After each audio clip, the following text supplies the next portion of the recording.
Good morning, Mr. Holcomb. Good morning, Heather. Actually, after this, can you and I have a phone call? I got some, I think some good news. Yeah, that would be great. Brenda, do we have quorum and are we ready? We are ready. Awesome. Mr. Chairman, over to you. Okay. Thank you so much. Good morning, everybody. This is Wednesday, March 23rd, Mountain Line Board meeting, calling this meeting to order. Let me get my agenda open really quick. I'd like to let the public know that the Board of Directors may move into executive session if they so need to. With that, can we get roll call? Thank you, Chairman Shimoni and members of the board. City of Flagstaff, Adam Shimoni. Present. Coconino County, Geronimo Vasquez. Good morning, everyone. Present. Morning. City of Flagstaff, Miranda Sweet. Present. NAU, Josh Mayer. Present. CCC, Tony Williams. Good morning. Present. Good morning. We also have our attorney, Scott Holcomb, on the line. Good morning, all. Good morning. And we do have a few guests with us. Cheryl Barlow from Coconino County, Irina Contreras from Coconino County, Carla McCord from Levin Contracting, and John Hansen from Levin Contracting.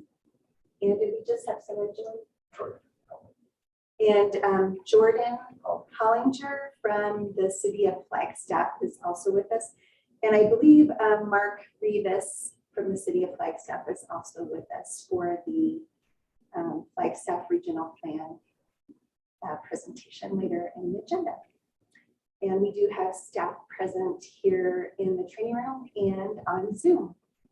And I'll turn it back to you, Chairman. Thank you. Very good. Thank you, Rhonda, and welcome everybody. Glad you're with us. Should be a really good meeting today. Looking forward to the agenda. So that brings us down to item number 3, which is our safety minute with Sam Short. Thank you, Mr. Chair and members of the board. The March Safety Minute is on the new CDC COVID-19 guidelines. So on February 25th, 2022, the Centers for Disease Control and Prevention, or CDC, announced new metrics to guide COVID-19 mitigation practices. COVID-19 community levels will now be determined based on 3 pieces of data: new COVID-19 hospitalizations, hospital capacity, and new COVID-19 cases.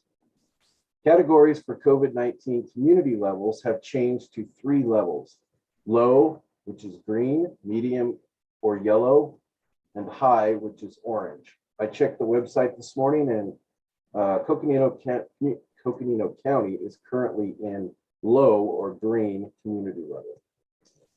According to the new CDC guidelines, counties in low and medium levels can consider going without masks in public indoor settings, including schools and on school transportation. In high level, the CDC recommends masks in all public indoor settings, including schools. The CDC recommends the following guidelines for communities in medium level. If you are at high risk for severe illness, talk to your healthcare provider about whether you need to wear a mask and take other precautions. Stay up to date with COVID-19 vaccines and boosters. Get tested if you have symptoms. And people with symptoms, a positive test, or exposure to someone with COVID-19 should wear a mask regardless of community level. Immunocompromised individuals or those living with someone who is immunocompromised are encouraged to continue maximum measures. Individuals are encouraged to mask to their comfort and risk level. Individual decisions to mask or not to mask based on individual circumstances should be supported and respected. Thanks and welcome to the March board meeting. Thank you for that, Sam. Very timely and appropriate safety update. We appreciate that.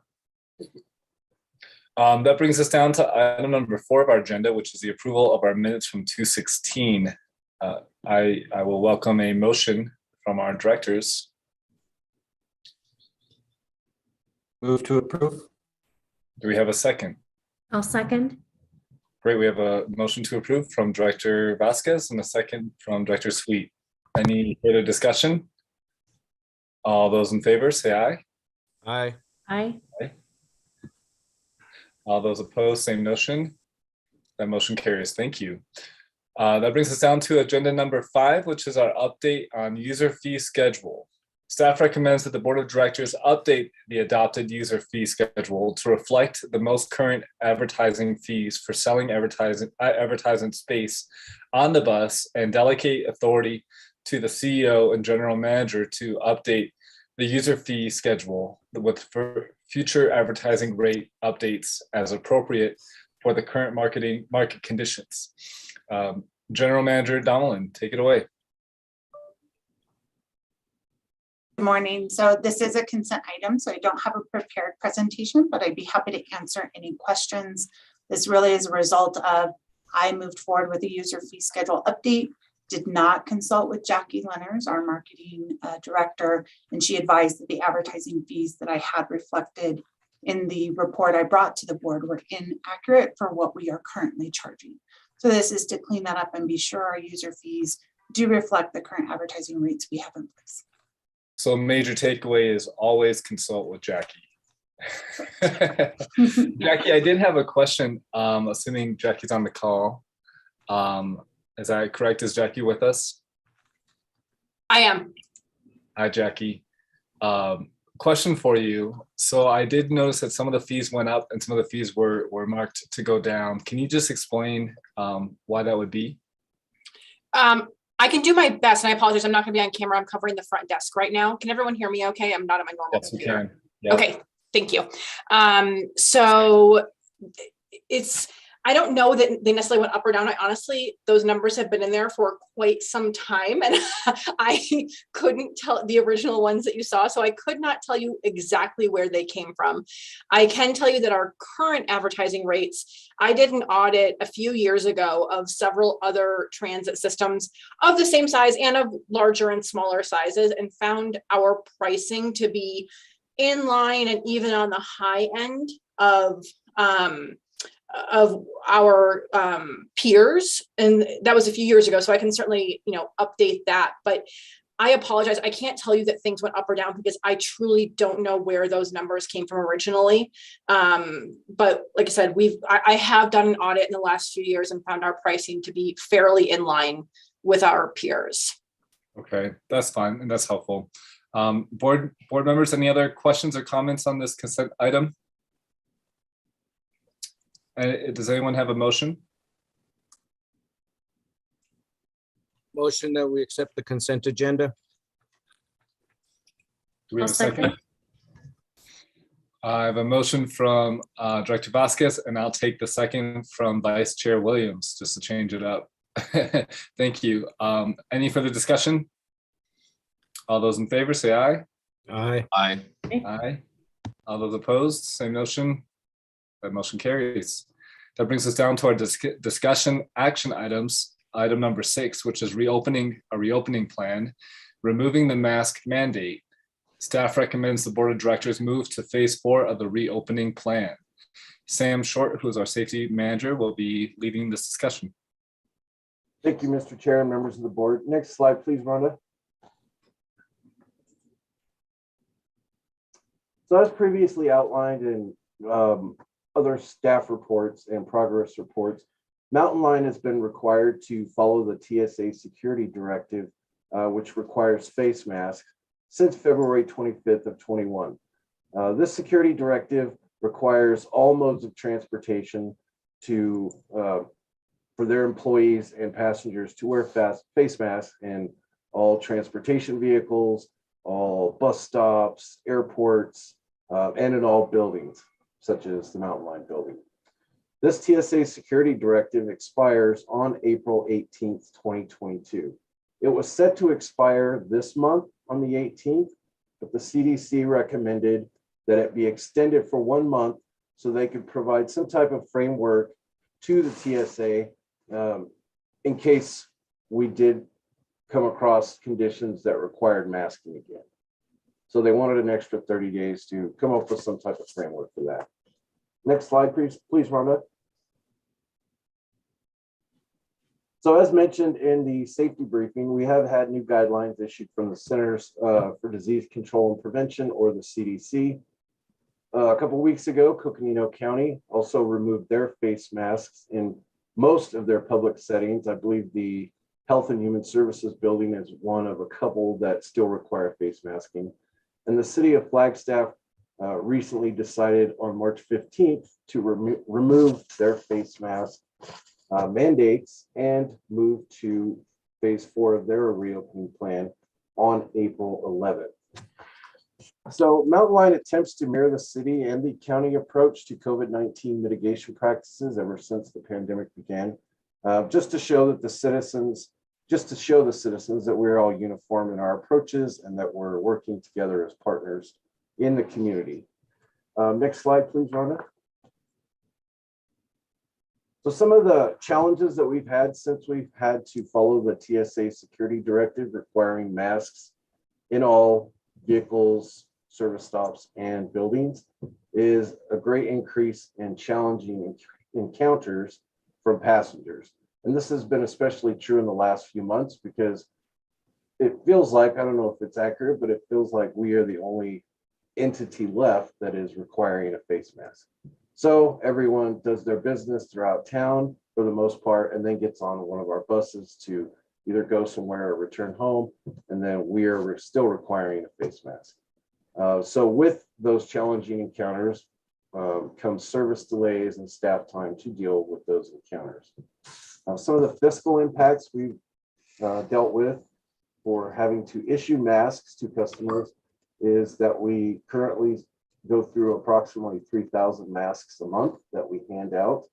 And it's recently increased, especially on NAU, since the new CDC guidelines came out. So that generally costs us about $1,500 per month for the masks. Next slide, please, Rhonda. So staff is recommending that the board of directors move Mountain Line to make phase 4 of the reopening plan, which is essentially pre-pandemic conditions. We would still, of course, follow the CDC guidelines or recommend the CDC recommendations throughout Mountain Line. And that would occur on April 11th in line with what the city of Flagstaff is doing. And also when or if the TSA security directive is removed on April 19th, that the face mask mandate be removed for Mountain Line as well. Thank you. Any questions? Thank you, Sam, for the presentation. Directors, questions, comments? Just a quick comment, if I may, Mr. Chair. Absolutely. Just for some clarification, I know it was mentioned that you're having to provide masks for NAU students. Just for everybody's awareness, the messaging to our students is that that masks are still required, both on Mountain Line buses and as well as our internal campus buses, as well as medical facilities and what have you. But just in terms of, for consistency's sake, the messaging is that we are requiring masks still in line with CDC guidance and TSA requirements. So just wanted to make that clarification. Thank you, sir. Do you know if you all plan to remove that when the TSA security directive is expired or canceled? Yes. Well, really, what we're intending to do is whatever Mountain Line chooses to do, we'll align with that accordingly. Thank you. Mountain Lion's going to align with the city. Just kidding. Yeah, so, it's funny. I recognize, I'll just state my comments really quick. I recognize the momentum and the movement in the state and the nation to remove the mask. And obviously the city moved forward with that plan to remove the mask. But as we're also learning about upticks in the variant coming in to New York and likely going to be here soon, I definitely have concerns and hesitation on this topic, but I'm not going to kind of, I guess, be righteous about it in at this point, because I think at this point I understand that there's a lot of momentum and energy behind the ask to remove the mask. But I'll open it up to other directors. Any other comments or concerns or thoughts about this recommendation to move to phase 4?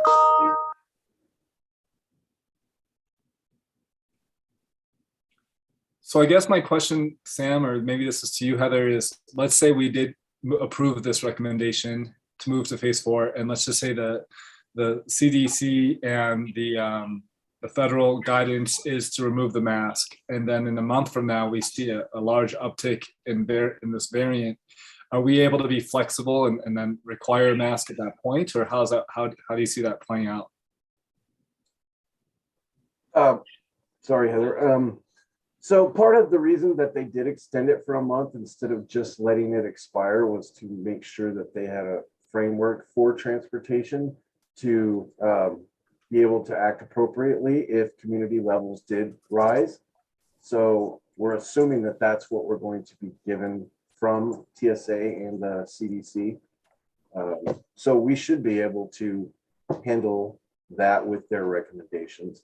And we'll, of course, still recommend all the CDC recommendations. We'll still keep an ample supply of masks on hand in case we do have to start wearing masks if we need to. Good. Any other comments? Heather, go ahead.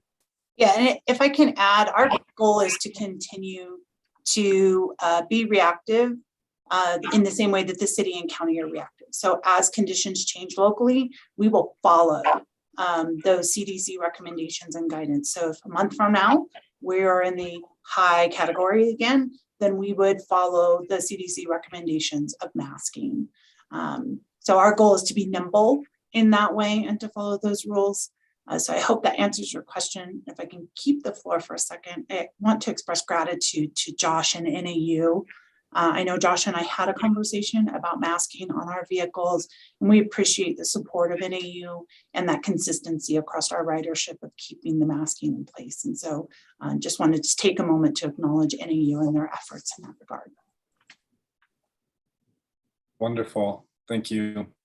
Yeah, that sounds good to me. Obviously, with the data having a week to 2 week lag often, I guess it is what it is at this point. Again, I'm not going to be righteous here and say that we shouldn't move to phase 4 after the city is moving out of this. But I guess you're just hearing me in real time, having my concerns and struggles with this. But other directors, anything else, or are we ready for a motion? Mr. Chairman, this is Scott Holcomb, and I apologize to Heather. I should do this, but listening to the conversation, might it be appropriate to consider making the removal of the mask effective as of the date that the TSA security directive, expires, the masking requirement. And that way, if there's any change in that directive, it'll automatically apply to the transit authority. I like that. Heather, your thoughts? You into that? Okay, so instead of it being on April 11th, being in line with the TSA directive to remove, correct, Scott? Yeah, I was thinking you just take out effective April 19th, effective as of the expiration of the TSA security directive for masking. Very So to good. clarify, we would still move to phase 4 of the reopening plan on April 11th, which is in conjunction with what the city of Flagstaff is doing. We would only modify the second part of the recommendation, which would then read remove the mask mandate for all staff and transit users effective with the expiration of the TSA security directive. The day following the expiration of the TSA directive. Sounds good to me. Directors, does anyone want to bring forward a motion? Well, Mr. Chair, Go ahead. I move that that we move to phase 4 of the reopening plan on April 4 and remove the mask mandate for all staff and transit users in line with the expiration of the TSA security directive. That's correct. And Director Mayor, I think, you mean April 11th to move to phase 4? Is that what I said? I might have heard differently, but I think it's not too big of a April deal. April 11th, if I didn't say it correctly. Thank you. Scott, does that work for you? For us? That works for me. That's perfect. Thank you. Thank you, Dr. Mayor. Is there a second? I'll second. Opa. I think I got Director Vasquez in there first. Sorry, Vice Chair. But that sounds good. We got a motion from Director Mayor with a second from Director Vasquez. Any further discussion? All those in favor? Aye. Aye. All those opposed? That motion carries. Thank you. Moving on to item number 7 is our fiscal year 2021 financial audit report. And staff recommends that the Board of Directors approve the fiscal year 2021 financial audit report as completed by Fester and Chapman, PC, and authorize staff to file report as required by March 31st, 2022. Josh Stone, Management Services Director, will be leading this conversation. Welcome, Josh. Morning, Chair Shimoni and members of the rest of the board. Josh Stone, Management Services Director here for anyone who I have not met. Hopefully this agenda item should be brief. I don't have any slides for it other than the one that's up. Mountain Line is required by our IGA and state statutes to have an annual audit conducted by an independent firm at the end of each fiscal year. Once the report is issued, the board must approve the report, and then a certified copy of the audit is filed with the state. Mountain Line has contracted with Fester and Chapman for this service the last several years. We received final issuance of our fiscal year 2021 financial audit dated February 28th. And we're required to file that by March 31st. So we're within our filing period. The financial audit was very smooth this year. There was no findings, no material weaknesses, and no significant deficiencies noted in the audit. So good news all around for that. Thank you to everyone on staff that contributes every day to making sure all of our records are accurate and our report goes off without a hitch. The final report is available to you. I believe Rhonda sent it out. And I believe that's all I have for this agenda item. Very good. Thank you, Josh. And congratulations, by the way, on the new role with Mountain Line. Very excited to see you grow in the position. Thanks. Yeah, and congratulations to the whole team for a successful financial audit report. Very excited reading that report and seeing not much being pointed out. Any comments or questions, directors? Heather, is anything you'd like to add? Just my thanks and congratulations to our team. I know it takes efforts from everyone, from the driver and the cash handling on the vehicle to Josh in his leadership role as supported by our leadership team. So really very appreciative of the time staff is spending on making sure we're following those policies, that we have internal controls in place, and that we're complying with all of the guidance that we have. One of the functions of the financial audit does include the federal testing requirement so that we remain in good standing with the Federal Transit Administration for our money. So very appreciative of staff, and thanks Director Shimoni for giving me a moment to express that. Absolutely. With that, is there a motion? Vice Chair. Chairman Shimoni, I would move to approve the fiscal year 2021 financial aid report as completed by Fester and Chapman PC and authorize the staff to file the report as required by March 31st, 2022. Thank you for that. Do we have a second? Second. Thank you. We have a motion from Vice Chair Williams and a second from Director Mayer. Any further discussion? All those in favor? Aye. Aye. Aye. Aye. All those opposed? The motion carries. Thank you very much. That brings us down to item number 8 of our agenda, which is our award of an RFP 2022-140 Construction Manager at Risk CMAR. And staff is recommending that the Board of Directors award the procurement RFP 2020-140 Construction Manager at Risk CMAR for the Downtown Connection Center and authorize the CEO and General Manager to approve contracts with Levin Contracting. I know Kate is not with us, correct, Heather? So is this coming to you or who's leading this? Well, I'll kick it off, but Ann Dunno, I believe, is going to do the actual presentation as she's been assisting Kate with the actual procurement. And wanted to clarify, this item fits under the delegation of authority for procurement decisions. However, it's a significant procurement on our behalf, and we really wanted to ensure that the board understood our approach and the process used to identify the contractor that's being recommended. And then we will handle the contracts in the various phases of a contract award under the delegation of authority. So that's why the recommendation has those two kind of segments in it, but I wanted to clarify that before turning it over to Ann to actually present. And I believe the contractor that we're recommending is also here if there are questions that we need to direct to them as part of this. Thanks, Ann.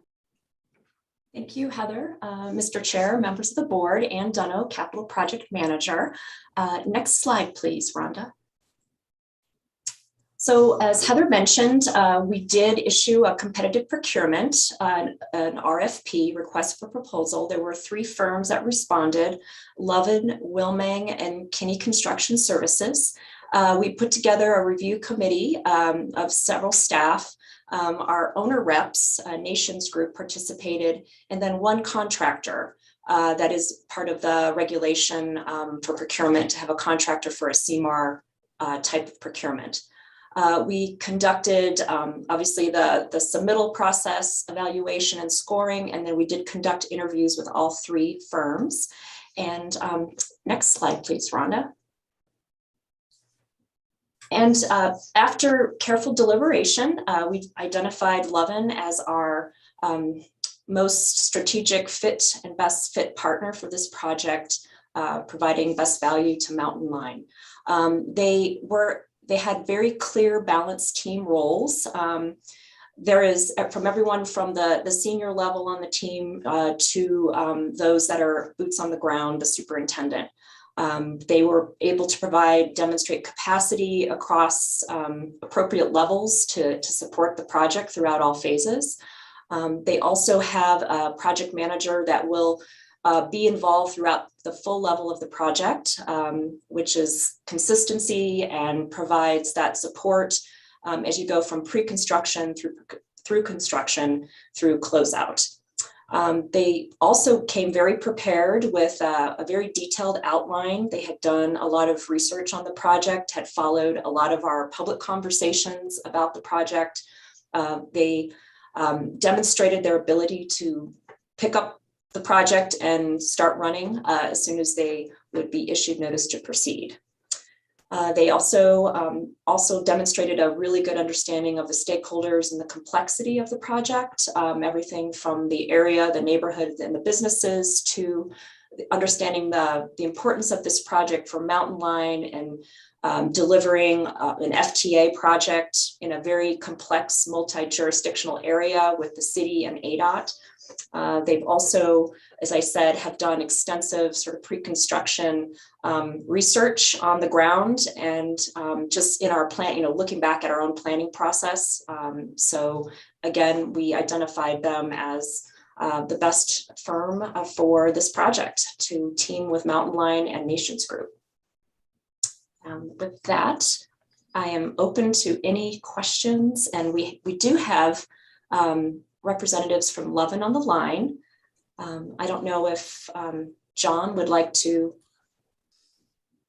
There's John and I believe Carla are on the line here.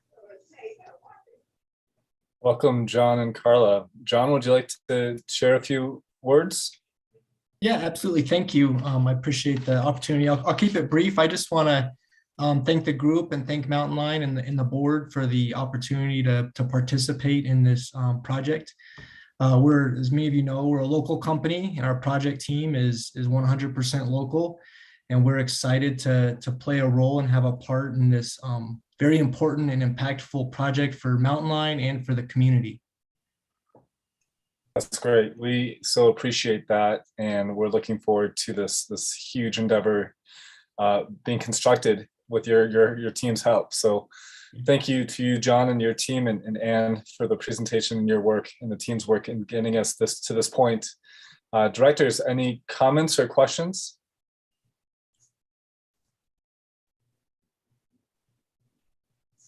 I'm sorry that I had one more slide. I apologize for that. I guess I could back up a little bit. I'm not sure how what the board knows about the CMAR and the development of a GMP. So as I said, Lovin would initially be issued notice to proceed on pre-construction. And that is, getting us lined out with working with utilities. We're bringing in our engineer on board right now, HDR. In the process of that, they're going to develop the final plan. So they'll be working closely with the design team to develop constructability, sort of that value engineering to bring us within budget. And we have Nations Group on board to help as our project manager, owner's rep, to help guide that competitive process through developing a project that fits within our budget. Then we would develop what we call a GMP1. It would be for demolition of the building, the Home Alternatives building, and working, installing the temporary facility for operations. That would likely be the first package. And then as the design team is continuing on final design, we would have another package for the final design, the final construction of the building. That would be probably GMP2. And then future phase 2, the Bus Bay area, has less of a determined timeline. This team would be available, we'd be working on final design for phase 2. We're going to proceed with that concurrent with the construction of phase 1 so that we're ready to go if we can proceed with phase 2, depending on the timing with the city and the Rio de Flag project. So this team would be available to then work towards that construction project for phase 2. So as Kate had put in here, we have an approximate estimate of about a $25 million project at this time. Of course, everyone's aware of increasing prices. So we are endeavoring to get phase 1 started as soon as we can to take advantage of the team and Lovin's expertise and our design team as well. So with that, turn it back to the board. I apologize. I did not. That's great. I'm loving it. Any other comments, directors? Comments, questions? Please go ahead, Scott. Yeah, Mr. Chairman, I wanted to pipe in. This is very difficult negotiating the state and federal requirements and the property. And I've worked closely with the team, done excellent work in putting this together, and really put a lot of thought in how to deliver this. And I wanted the board to, this was not just something they simply put it out. There was a lot of effort put into doing this right and in a complicated situation. And so I wanted to make sure the board was aware of that. Thank you for that, Scott. We appreciate that and expect no less, right?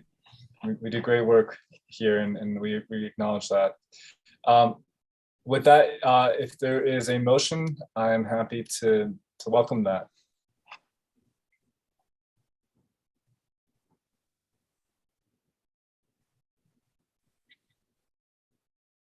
Chairman Shimoni, I move to approve the recommendation that the Board of Directors award the procurement RFP 2022-140 construction manager at risk for the Downtown Connection Center, and authorize the CEO and general manager to approve contracts with Lovin Contracting.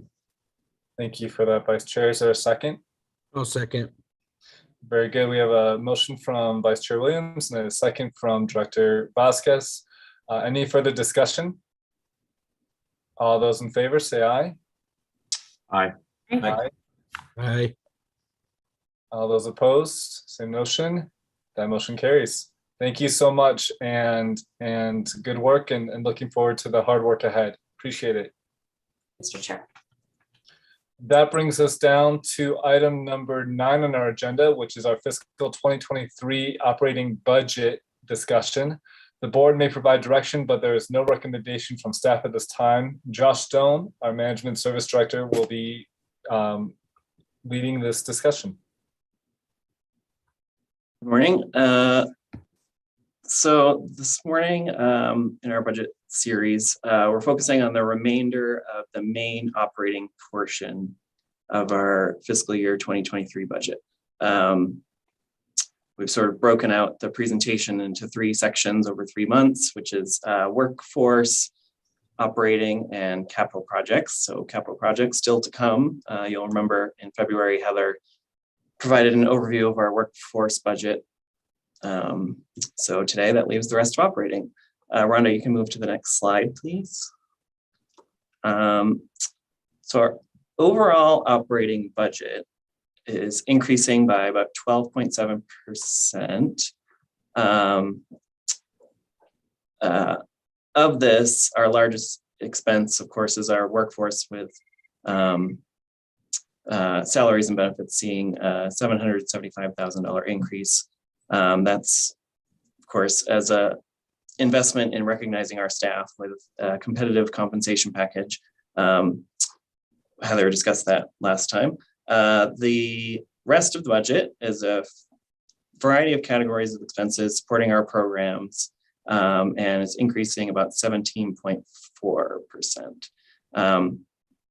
We have worked really hard to identify what increases are absolutely necessary, and really we were able to isolate the entirety of the increase to just 5 expense categories, which Rhonda will show you on the next screen.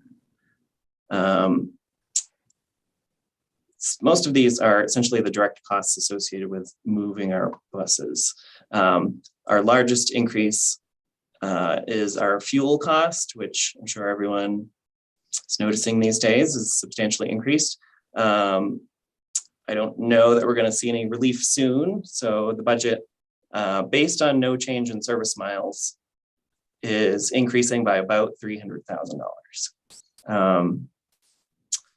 So that is probably something that I'm sure is affecting all organizations whose budgets contain fleets of vehicles.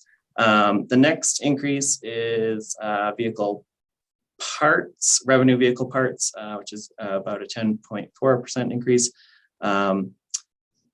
Some increase is due to supply chain constraints. Parts are just more expensive. Another major factor is the age of our fleet. Our mechanics are doing a great job keeping our buses in good repair. The average age of our buses is increasing, and they do require a little extra maintenance these days. The next increase is our insurance, seeing quite a substantial increase. This is kind of an ongoing challenge the last few years, as provider options in the insurance market are sort of dwindling. Costs are escalating each year. The next increase we have is legislative liaison. This year we have the addition of a state legislative liaison to our federal legislative liaison. We're finding that they're a good tool for us to have, building relationships at the state level, keeping track of legislation priorities, and potentially opening the doors to additional funding resources. And then the final piece in this section is not actually an increase, but rather a reallocation from salaries and benefits. We have contracted with a janitorial service to clean the buses. previously, this task was performed by a few in-house positions. Some of those have been reassigned. Some of those in the course of turnover have not been refilled.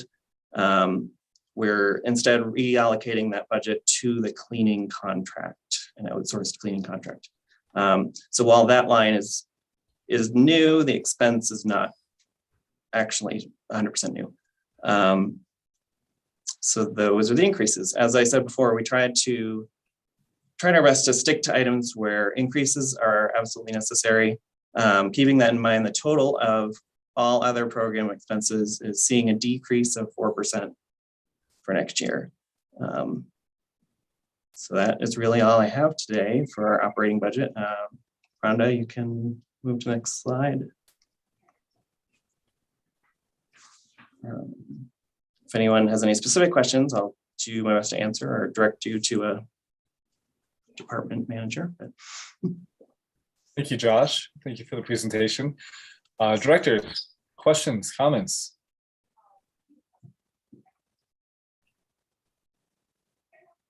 Going once. If there aren't any, there is no recommendation from staff at this time. So thank you, Josh. We'll move on to the next agenda item, which is our item number 10, which is our Flagstaff Regional Plan presentation. And with Mark Rivas and our Heritage Preservation Officer at the City of Flagstaff, and Jordan Hollinger, Associate Planner, Comprehensive Planning for the City of Flagstaff. Welcome. Thank you, board. Yeah, we're really excited to be here today to talk a little about the regional plan update. So Mark's going to give the presentation today, and then I will be guiding the board through a brief SWOT exercise at the end. And I'm wondering if, John, you could provide the link to that digital whiteboard at this time, just so that the board, so that all the directors can try to get logged in ahead of time. It's pretty easy. You just put in your name, email address, I think it also asks for, and then I'll just share my screen real quick and show you what that looks like. So when you get logged in, you should see a colorful whiteboard that looks like this. Chair Shimoni, I see you in there. That's great. And Jordan, are you trying to share a screen? Okay, there it goes. Sorry, I think it was still loading. So that's what you should be seeing. And it looks like folks are getting in there. So that is great. I'm gonna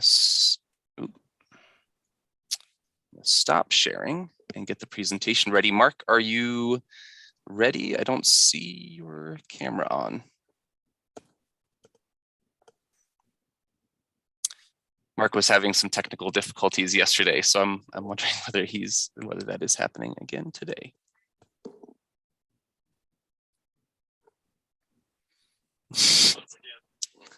All right, well, you can sit here and do this.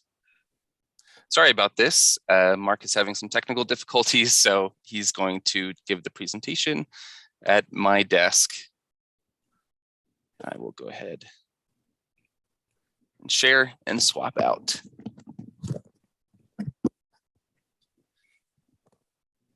This was even after an IT effort for several days. Okay. Hi, everybody. Sorry about that. Mark Revis, Heritage Preservation Officer and Neighborhood Planner for the City of Flagstaff. So I'll be giving the update on first the existing regional plan, and then have you head on to our update effort for 2045. So today's presentation is what is in the regional plan, what is in the Flagstaff Regional Plan 2030, as I indicated, what is being done to update the regional plan, and then Jordan will do the strengths, weaknesses, opportunities, and threats. So regional plan is really important because it is the basis for all other efforts from specific plans to transportation. And then after those plans are implemented, they go into the implementation phase, which we know takes quite a bit of effort. But again, the regional plan is the basis of decisions. So why is it a regional plan? It's both the city and a limited area of Coconino County where the majority of the citizens do live and are served by our systems as well as our transportation network. So it serves as a general plan for the city of Flagstaff, and it must be ratified by the voters, and it supports land use decisions and policy making as well as our water supply. For Coconino County, it is an amendment to the county comprehensive plan. It is adopted by the Board of Supervisors versus a vote, and it provides maps of areas, how things will be refined in the future.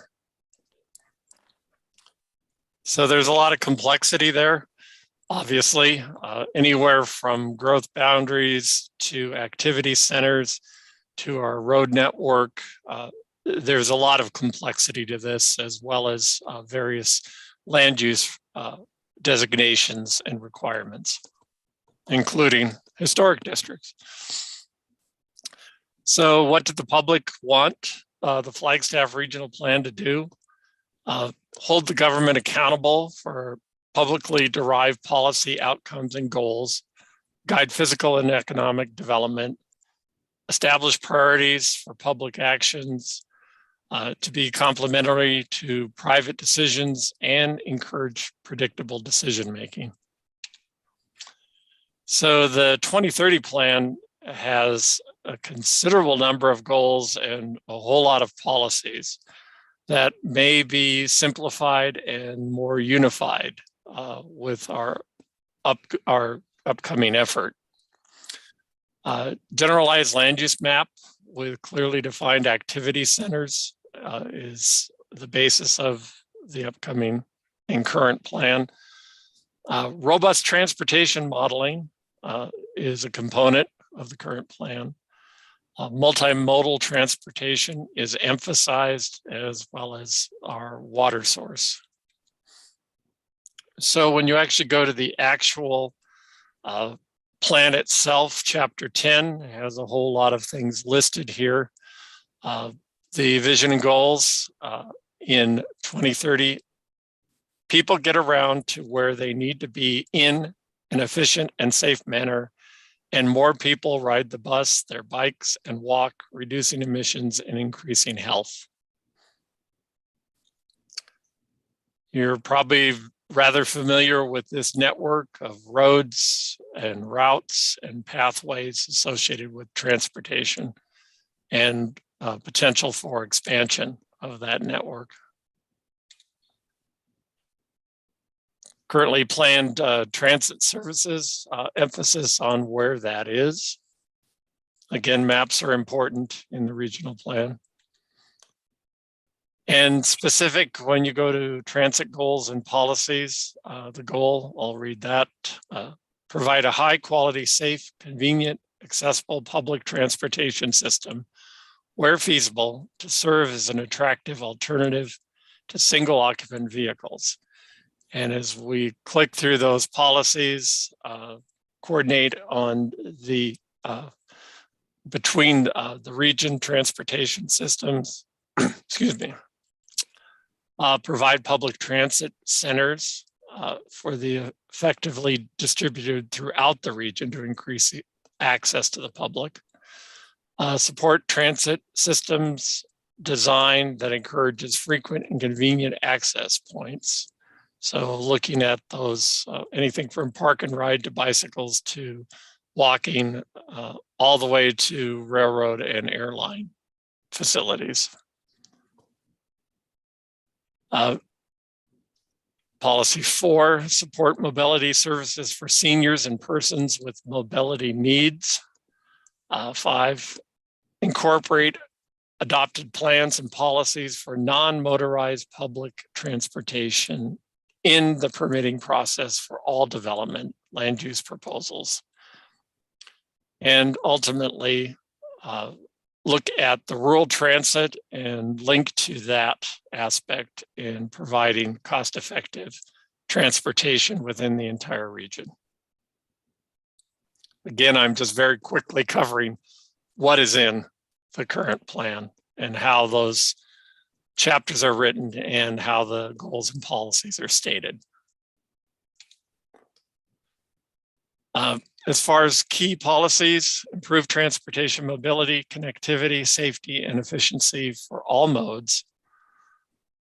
Calls for complete streets. That's the concept of providing pathways for everyone as a solution. Strategies to increase alternative modes of travel and high quality, safe, convenient, accessible public transportation. As far as others go, connecting land use and transportation. So promoting land use patterns that are transit supportive. So how our level of our community expands, that it is accessed and has access to transportation. Incorporate environmental considerations in the future road planning. Again, we talk about travel and impacts to our environment. Build, sustain public support for transportation planning and implementation strategies. Other relevant plans, regional transportation plan, you're familiar with that. Again, link to Mountain Line, the 5-year transit plan. And of course, recently adopted carbon neutrality. All those things do link to having more people utilize the transportation system with less use of individual vehicles. So where we are right now is very, very much at the beginning. Get curious, gain understanding of what we currently have and the potential for future when we look at the 2045 plan. So again, we are at year 1 here. And again, the SWOT analysis, be brave. We have a lot more to do here, so don't worry about, we do need your initial information and your thoughts. What are the ingredients of a regional plan? Obviously, there's a lot of organizational planning, specific areas that everyone's concerned with. That's why we're going to the various commissions. We're looking at master plans, a whole lot of data analysis, looking for community vision and values, and a relationship between intergovernmental coordination. Data analysis and forecasting. Again, a whole lot of data here, 180 data metrics. We're looking within the current plan areas, and we're looking to test to ensure longevity and flexibility of the plan. So certainly you're looking at all these things that are interrelated to transportation, energy, climate action. Everything is looked at, and hopefully we develop with your involvement effective goals and policies for transportation. So emerging issues, carbon neutrality is certainly something that we know about. Stronger use of bicycle and pedestrian. Integration with climate change into land use and economic development. Equity and inclusion. We're looking, as well as ethnic equity inclusion, we're looking at people with varying abilities and being able to provide that transportation for them. New housing affordability strategies, certainly public health comes into play with multimodal and emerging technologies. Certainly vehicle automation, transportation, electrification of vehicles, and access to the internet is another important emerging issue. So we'll do the SWOT analysis here. And again, who you should contact. 2 key people, Sarah Dector, her information here, Melissa Shaw with the county, and certainly Jordan and myself could help you with that as well. So I'm going to hand it over to Jordan and I can answer questions along the way. Thank you.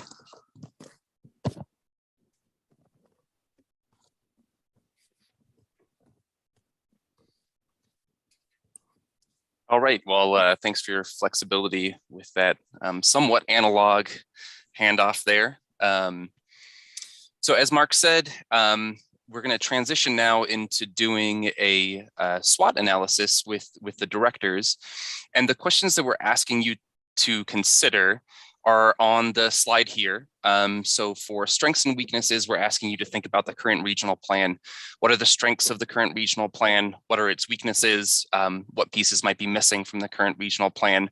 Specifically with a focus on transit, but also recognizing that many of you are familiar with other elements of the regional plan.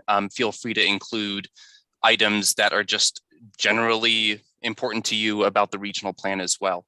And then for opportunities and threats, we're asking you to think forward towards the next regional plan and the opportunities that we have to include things in the plan, make changes, information that we have now that we maybe didn't have in the past. Mark showed you some of those emerging issues that are already on our radar. And then for threats, thinking about what might stand in the way or what could negatively impact the creation or implementation of the regional plan. So I'm going to hide this. And is anyone having issues getting into this digital whiteboard space? I see 3 directors here. So I think that is indicating that we might be missing someone. Director Sweet, yes, of course. It looks like there's actually only 2 of us or 3 of us in there in total. Director Mayer and Vasquez are missing. Okay. Can I help anyone get into the, oh, There's Director Vasquez. There we go. Last but not least, Director Mayer, where you at?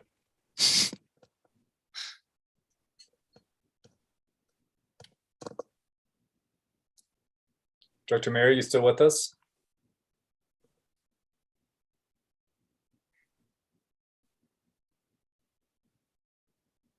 Maybe.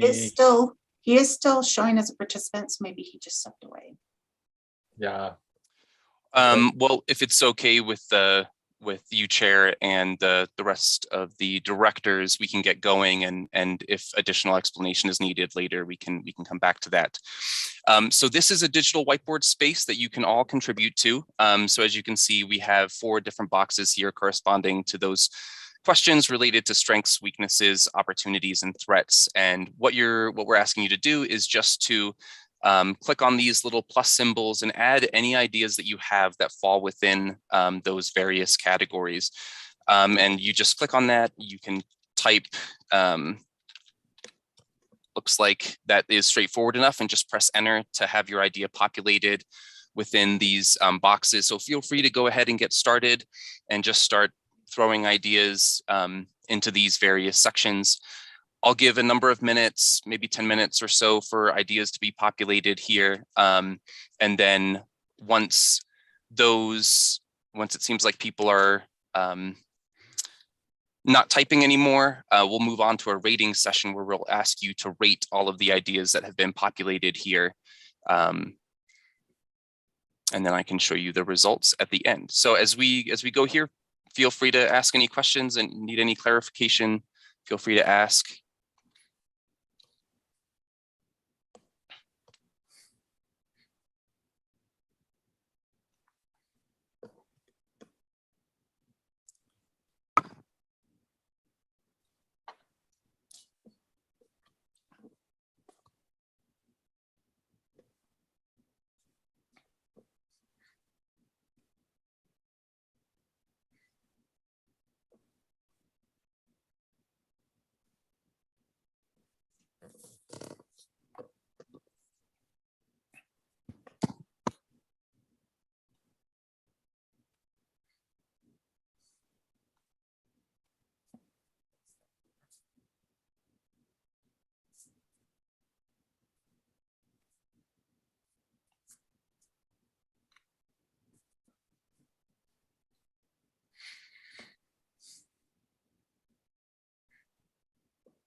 Doing a mic check. Can you hear me, Jordan? I can. Welcome That's back to the remarkable.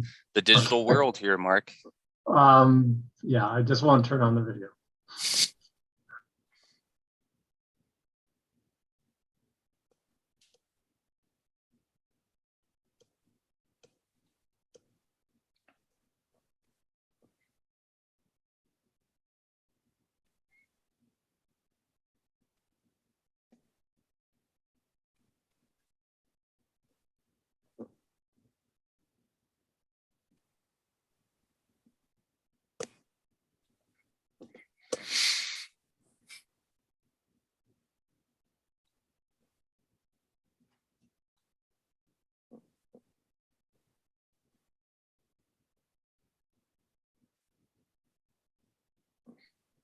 So great.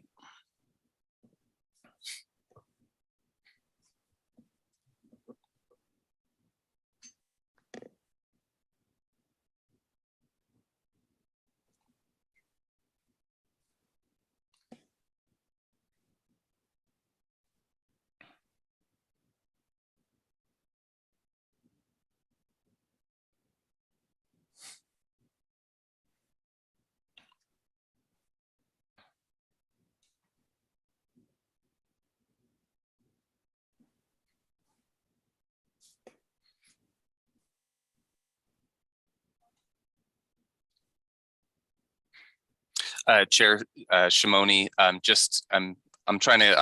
going to try to clarify some things that I might have questions about. But in terms of, I think you added this reality is not in line with what is in the plan. Is that about sort of implementation and maybe some failure to achieve some of the things that were in the plan? Absolutely. Yeah, reading the plan, it seems great, but what I'm witnessing from a position of a council member over 3 years is we're not following the plan. Mm-hmm.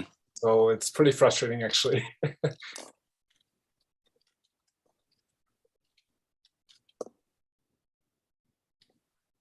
Thank you for that.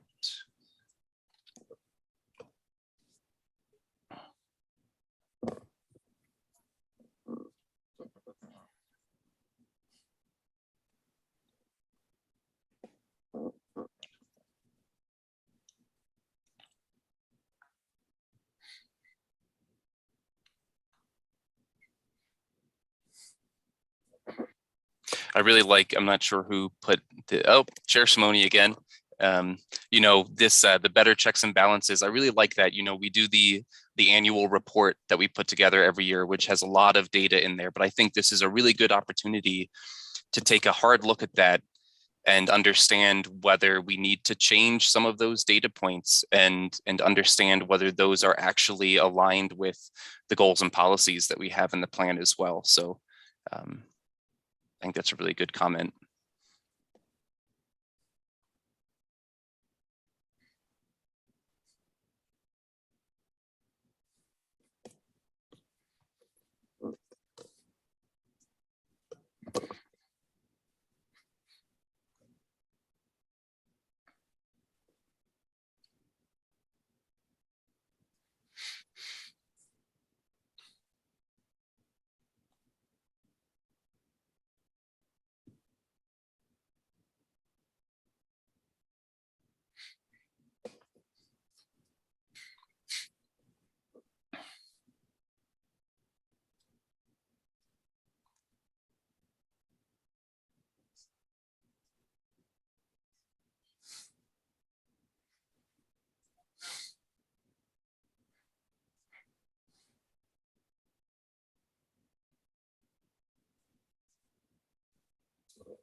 Jordan, I had to. It's a real threat, and it's a real thing. I'm hurt and offended. Just kidding.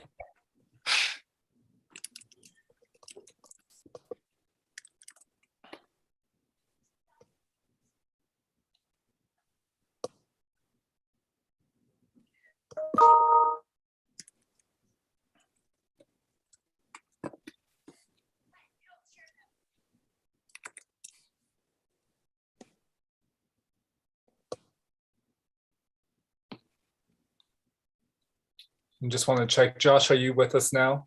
I know you were struggling to log in. Director Mayer? He's not rejoining. He's having some technical difficulties, so he was going to try and restart and then jump back in. I have not seen him rejoin though.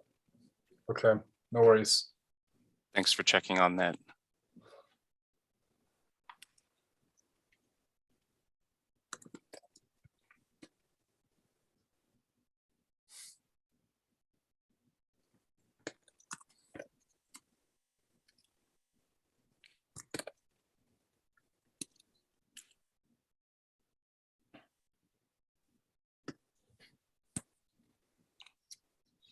Okay, Jordan, I evened it out by putting some of the blame on Council as well. So it's not just city staff. Hope you can appreciate that. I certainly can. I think we are, yes, we are all responsible for this, for both the success of the current plan and also the new one. So I think that's actually really good to put in there. And then last but not least, the community.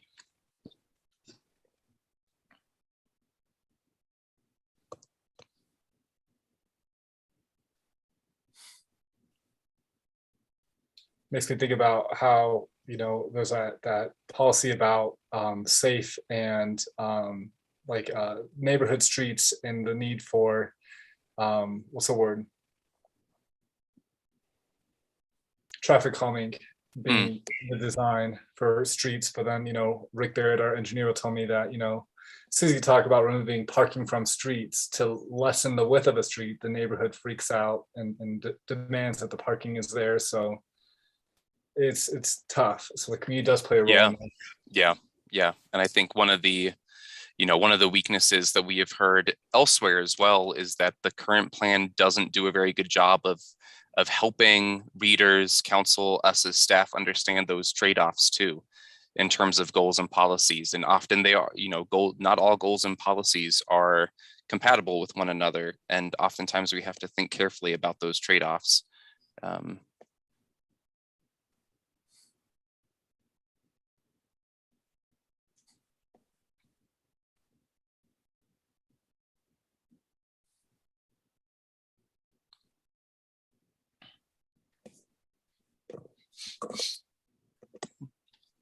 Well, we've got some really good lists going here. So feel free to keep typing. I do want to just note for anyone that wants to move on to the next portion of this. In the upper left-hand corner, you should see this little rate button. And if you click that, it will take you to a similar looking screen, but in each box, you'll see a little slider next to each item that has been put into each section.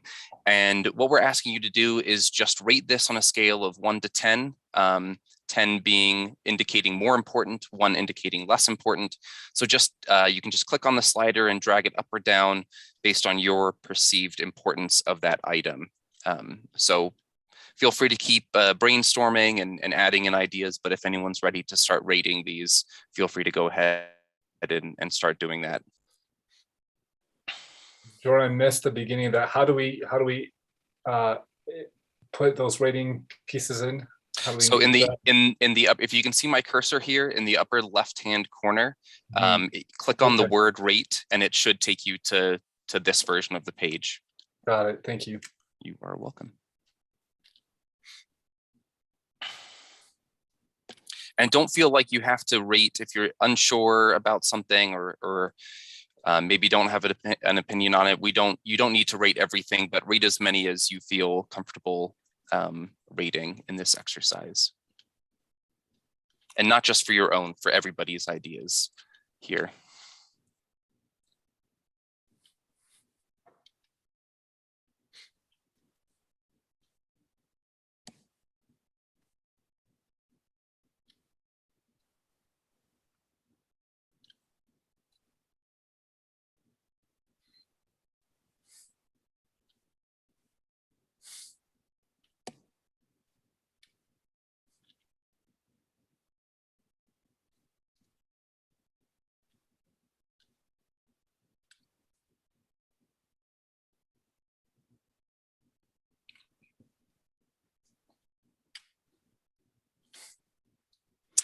And then on my screen here, if you can see it, you'll start to see the results here. So I've just gone to the results page, and this is now showing in the orange what the average rating is for each item. So as you all rate it, that you can see the distribution and also the average rating. And after the meeting, I'll download the results from this, share those with Rhonda so she can include them with the minutes, and also pass them around to the directors as well.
Looks like we are getting pretty close to everything being rated here. I appreciate that no one's been bold enough to rate city staff yet. I'm getting there.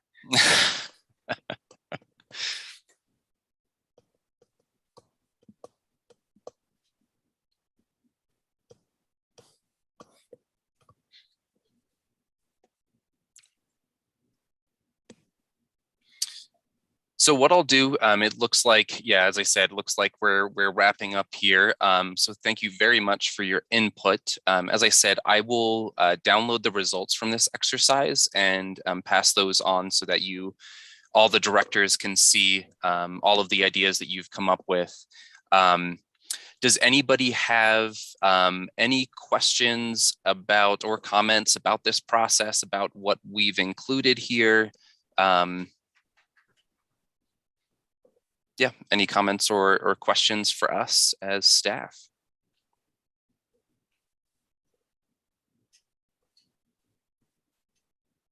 Jordan, I'd be curious how staff rates, our city efforts in comparison to what is outlined in the regional plan when it comes to public transit. And specifically, in the transportation section, whose responsibility is it to achieve these goals? Is it Mountain Line? Is it the city? Is it a partnership? Who's responsible? Yeah, I think where Yeah, I guess it depends on the policy, the project, in terms of who holds the primary responsibility. But I think all of the above is probably the response I would give. We did actually do this exercise yesterday with Mountain Line staff to get their input. That is the only group of staff people that we have done this exercise with at this point. We've just done it with commissions and committees and boards at the moment. So I don't have, I guess, any data, any information beyond what we've done with the Mountain Line staff. And then, of course, sort of anecdotally, that's maybe a non-response to your question. Yeah, and I'm thinking, specifically like policies that speak to support a public transit system design that encourages frequent and convenient access points for various transportation modes and providers such as bus, shuttle, park and rides, et cetera.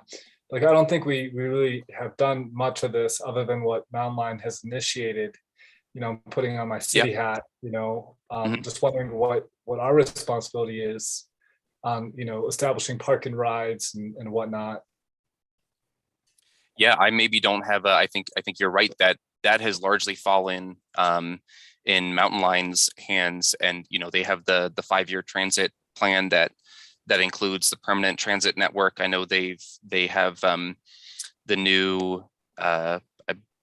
I'm not sure whether it started yet, but the new pilot program to and from the airport. And so those programs are coming out of Mountain Line. We as city staff have not, to my knowledge. Yeah. Right.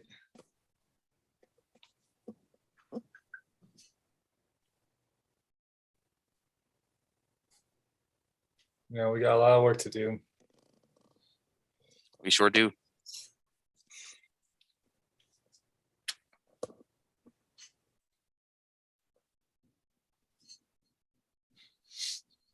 Any other questions or comments?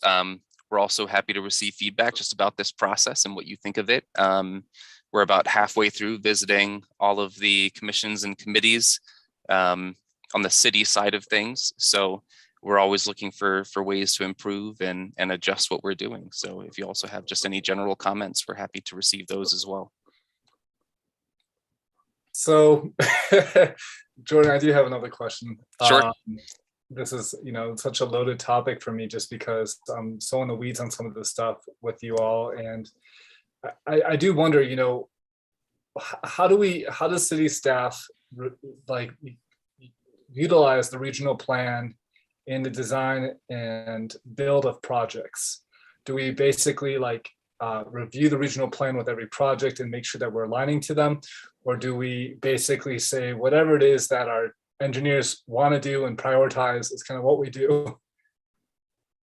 Yeah, I mean, again, there's an element that depends on the project itself. Where the regional plan really comes into play has to do with rezoning cases and whether the rezoning aligns with the goals, policies, and future growth illustration of the regional plan. But a lot of development happens by right. And yeah, we're not looking at the regional plan in a lot of cases for those projects.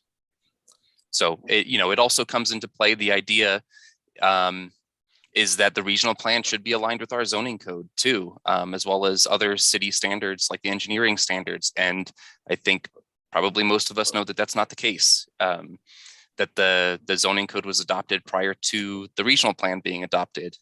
So there are a lot of instances where those two really important documents are not aligned. And I think that's something that is really important for us to consider as we go through this update process and how we can better align those various documents that impact projects on the ground.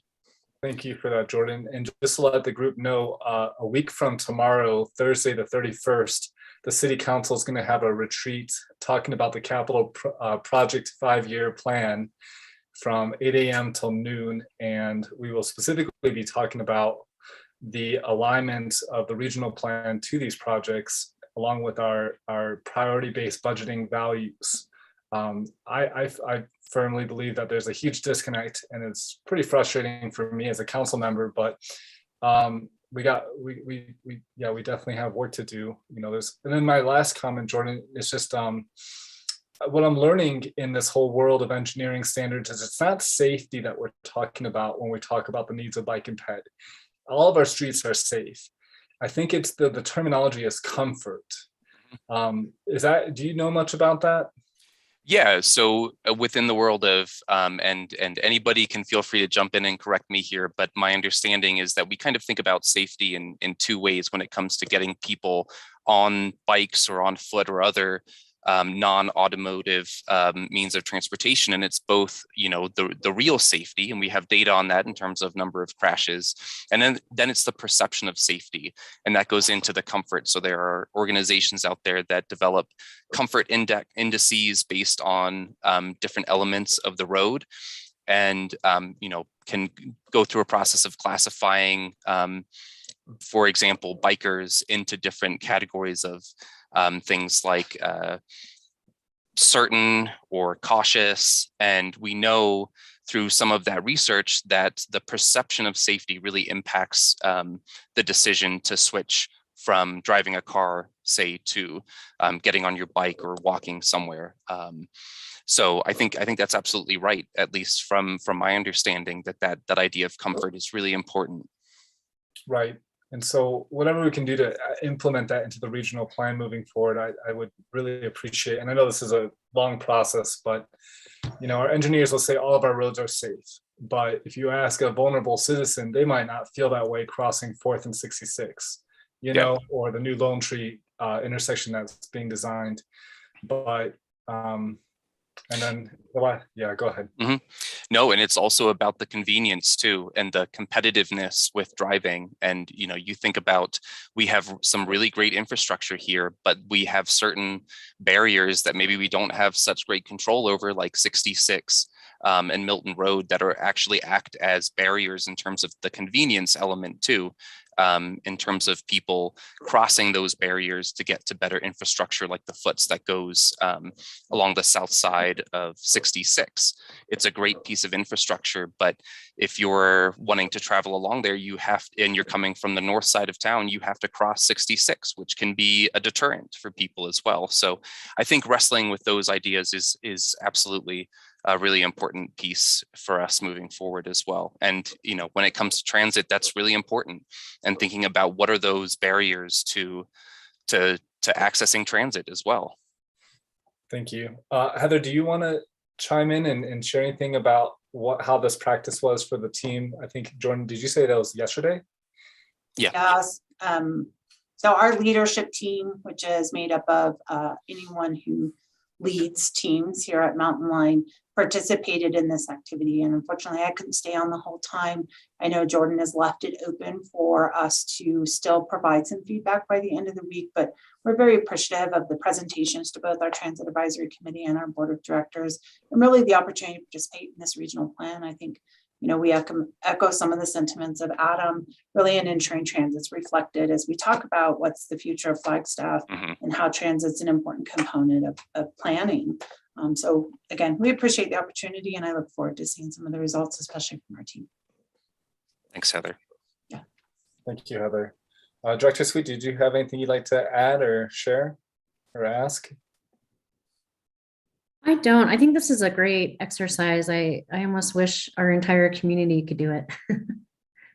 Yeah, we are actually, we have been getting some asks from outside organizations now to do this with them early in the process too. So I think we are receptive to that.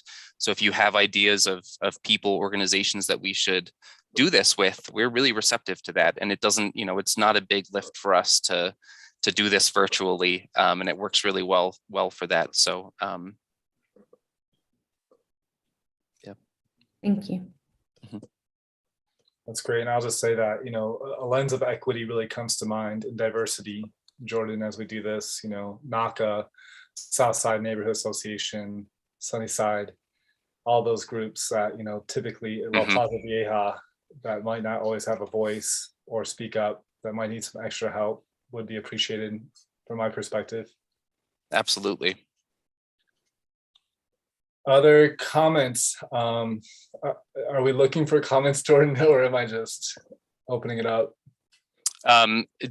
Yeah, any remaining questions or comments? Yeah, we're happy to stay on as long as you all have any. Great. I'm really curious, directors, what other folks' thoughts are from your different, perspectives on the regional plan, some of the policies that you've seen and what you witness here in Flagstaff.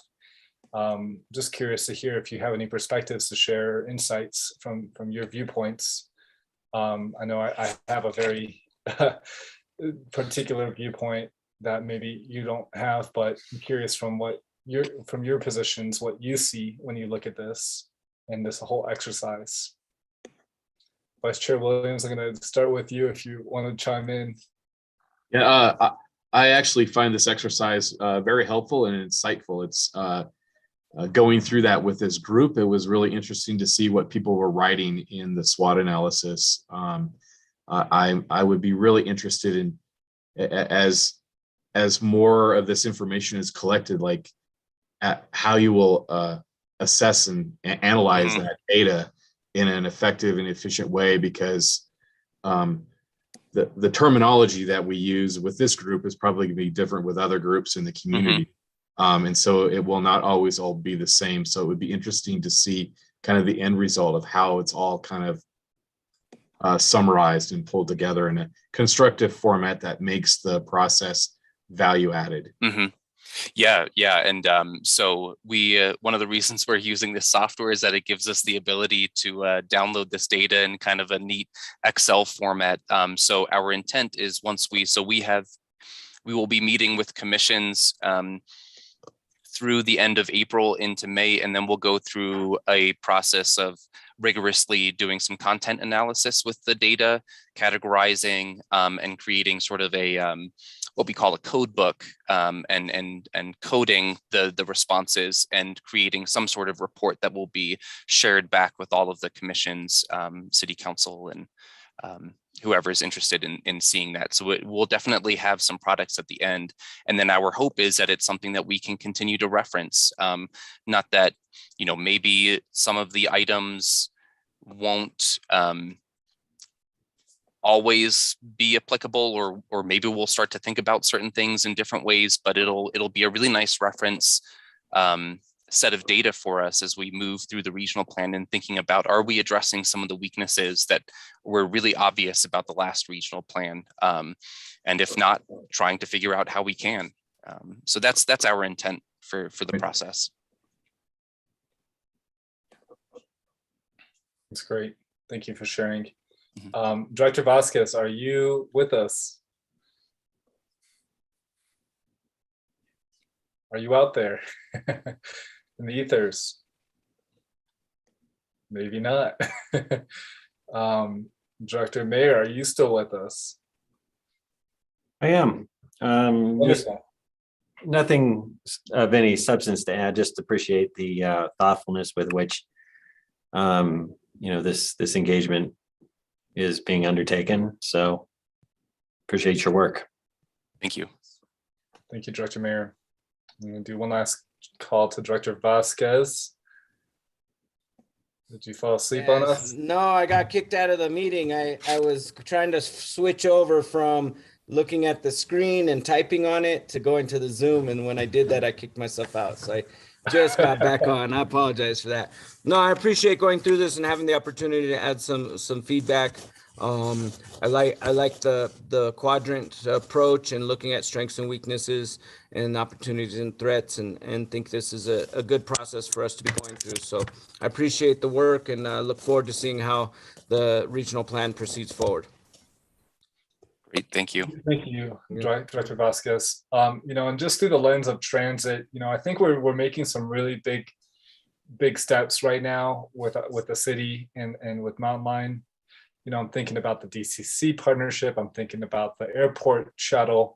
I'm thinking about NAH and talks with NAH, the hospital, and ensuring that, and council speaking out, advocating that it be something that's figured out prior to the rezone, because as our team often, knows too well, there's a lot of talk about public transit, just like in the regional plan, but when it comes down to it, it doesn't necessarily get prioritized or funded later on. So I guess whatever we can do to hold the city more accountable to transit and to, you know, our needs is a value. But I think in real time, we are making some significant headway that will hopefully, you know, create a path for us moving forward with other efforts. So I think that, you know, we're on a good track. But Heather, does anything else come to mind to mention at this point? I don't have anything else. Thanks, Adam. Okay, cool. Jordan, I'll turn it back over to you. All right. Well, I don't have anything else. So I am going to stop sharing my screen, and I will also, just because this has been done publicly, I do need to lock it at the end of the meeting. So if there's any rating that still needs to be done or ideas, you can do that until the end of the meeting. But then I'll be locking it at the end of the meeting. So just so you're aware of that. But that's all from us. So thank you so much for having us here. This has been great, and your participation was awesome. So thank you very much. Jordan, thank you, and thank you to Mark as well. Thank you.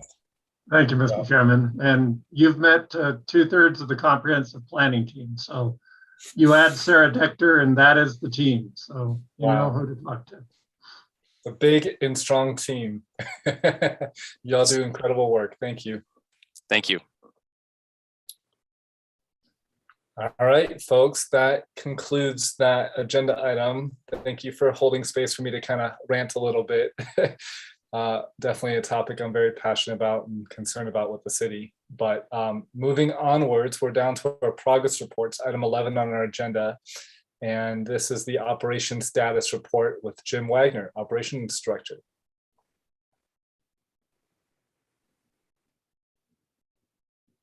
Jim, are you with us?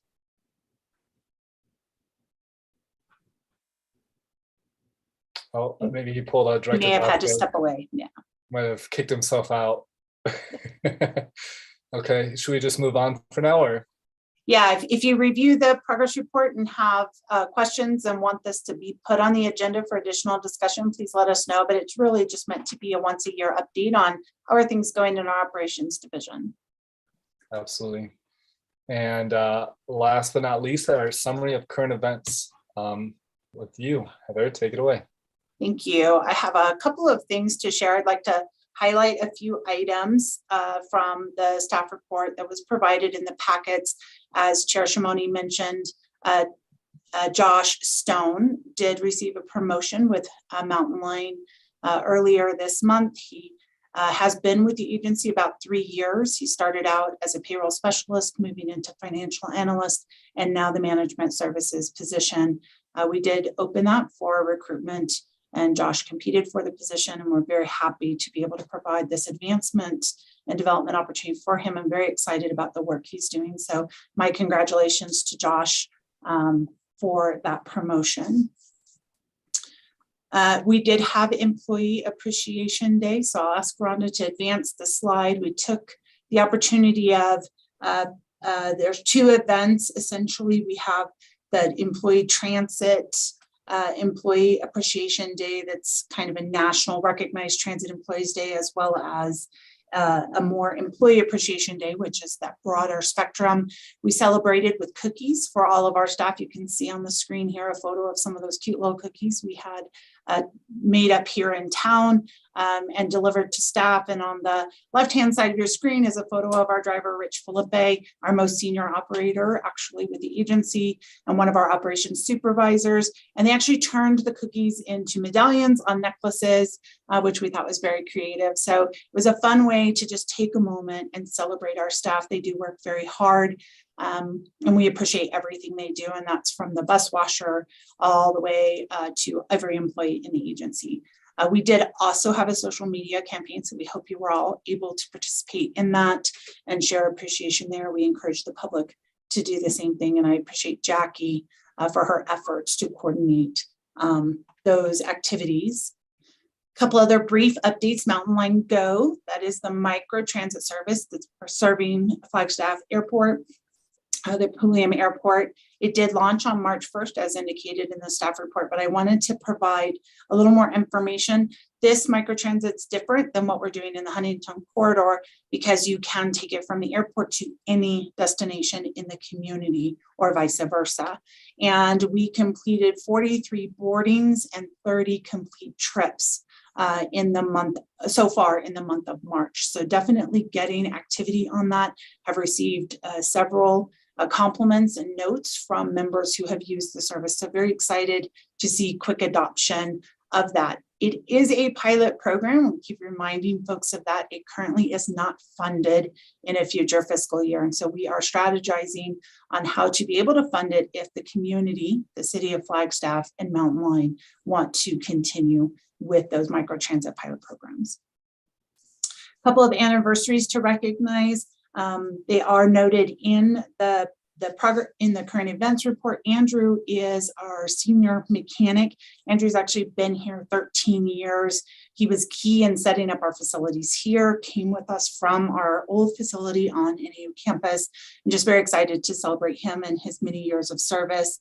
Marvin Chi, Arlinda Yazzie, and Joshua Reynolds are all transit operators in our fixed route division, although Arlinda does operate in the paratransit segment and does some of our microtransit transportation. And lastly, Lisa Connor is our eligibility specialist. So she helps clients get certified for paratransit and she oversees our taxi subsidy program. A couple of things not in the current events that I wanted to share. We unfortunately had to reopen the operations manager job, so we continue to be vacant of a leader in our operations division. The candidate pulled out after accepting the offer due to the cost of housing in the Flagstaff area. So we continue to face that challenge, and we are exploring what else could we as an agency be doing to assist people who want to transition into our community and fill these jobs. Two brief notes on funding. We continue to work through the state process for our Downtown Connection Center funding request. It has now been removed from both the House and the Senate and is being combined into the budget reconciliation conversation. So right now we're working on meetings with the governor's budget office and some other folks at the state. So we still remain hopeful that our project will end up in the final state budget, but that's the status of where that is now. And then I have good news to share on the federal front. We learned last week that, I'm looking for my email, that Mountain Line was selected to receive a 5339 grant of $1.2 million, almost 1.3 million, that will support our charging and infrastructure needs for our electric buses. So congratulations to Kate and our planning team for competing. It was one of 70 projects that was funded. So very excited to be able to bring that to our community and really ensure the success of that pilot program. And right after learning that, we found out that the fiscal year 2022 Omnibus Appropriations Bill contains congressional directed spending of 2.9 million, almost 3 million, to support our ongoing CDL testing and training projects.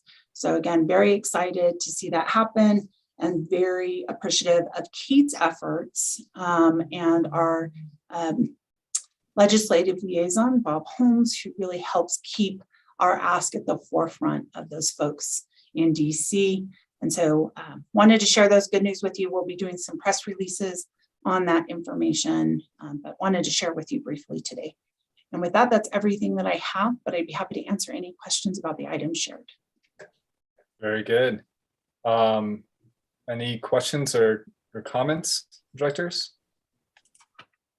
I have comments. Heather, I just, every time I read the current events section going into these meetings, I just want to express my appreciation for the time you put into drawing special attention to the employees and the morale efforts of the Mountain Line. It is a joyful experience to read through and see the recognition that you and your team are giving to others within the organization. So I want to compliment you on that.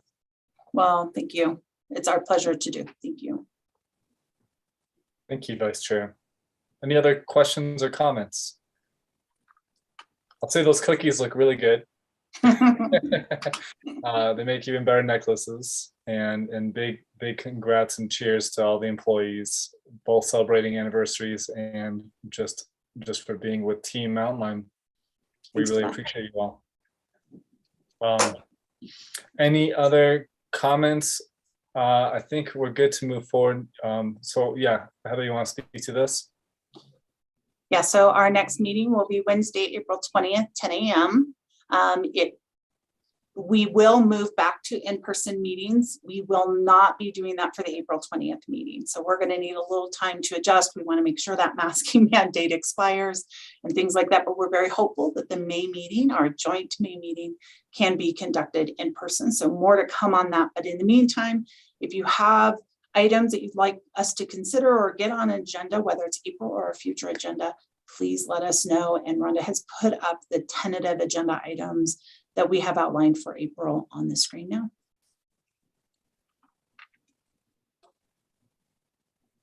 Very good. And Heather, as we do transition back to in-person, are we going to do a hybrid approach, kind of like what the city has? Very good. Yeah, we will continue to offer a hybrid approach, yes. Very good. I love it.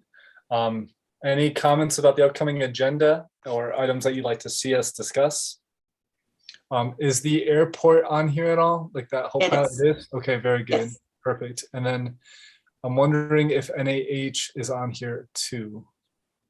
NAH is not on the April agenda, and I'm not recalling which agenda it's going to come back up on, but I can certainly check in with Kate and let you know on that. It is something we continue to meet with city staff regarding. We just had a meeting this last week with NAH and city staff. So still very much in the forefront of our conversations, and we can certainly look to get an update to you. Great. And it doesn't necessarily need to be in this next agenda meeting. I think NAH is hoping to be in front of council in August. So we have a little bit of time to kind of keep the board up to date.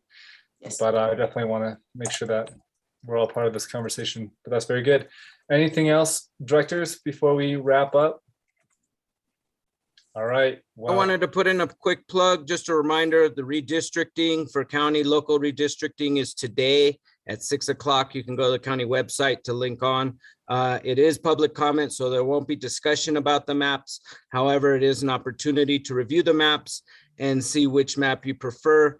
And just to note that these new districts will impact Coconino Community College because they use the same district maps for their board of directors as well. So just to note, please join us. We have today, and then we also have next Tuesday, the 29th, for redistricting, and we need as much comment as possible. If you don't feel comfortable doing a public comment, you can email to the county which maps you prefer. Everything is on front page of the county website, the indication of what information is available and all the maps. So please take the time to look at it, as this decision will reline these maps for the next 10 years. Thank you. Thank you for that, Director Vasquez. Very helpful. Anything else? Going once, going twice. Thank you all so much. Have a great rest of your week and your rest of your day. And we are adjourned.